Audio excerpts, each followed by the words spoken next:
سامح حسين، محمد رجب، والقائمة طويلة جدا من الفنانين اللي هم مش أبطال خالص وما ينفعوش يكونوا أبطال بسبب ضعف الإيرادات اللي بيجيبوها، بس هم مقتنعين تماما إن هم أبطال جامدين جدا. يعني ما تعرفش ليه الفكرة في كده يعني مثلا أنت عندك واحد زي محمد رجب ده بيعمل أفلام بقاله فترة كبيرة جدا وحشة زي بيكيا وصابر جوجل ومش عارف إيه، وكل شوية إيه من نقرة لضحضيرة وتلاقيه برضه مثبت جدا إن هو بطل. فاهم أنت؟ واحد برضه زي سامح حسين، كلب دليلي بقى ومش عارف ايه والحاجات اللي ايه مفيش منه ده خالص، وبرضه نزل لك بفيلم جديد كل شويه وتلاقي الفيلم من ما شاء الله برضه من نقره لضحضيره.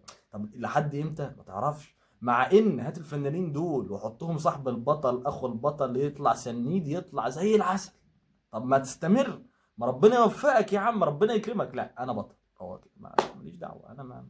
يا عم الله يخليك، لما يعرض عليك دور في فيلم او مسلسل جامد اتكل على الله اعمله. لان انت يعني والله بجد مش البطل الرئيسي اللي تشيل فيلم او تشيل مسلسل، لان الدنيا واقعه منك جدا. يعني دي لازم الفنانين دول حد يقول لهم كده بجد. وللاسف القائمه تطول، يعني انا دول اللي جم في دماغي دلوقتي، لكن لو انت عندك حد تاني يا ريت تكتبوا لي في الكومنتات، لان القائمه طويله جدا من الفنانين اللي هم شايفين نفسهم ابطال وهم مش ابطال للاسف. وبس كده، ما تنساش تعمل لايك وتابعني، بنزل محتوى يوم عن التمثيل. وسلام.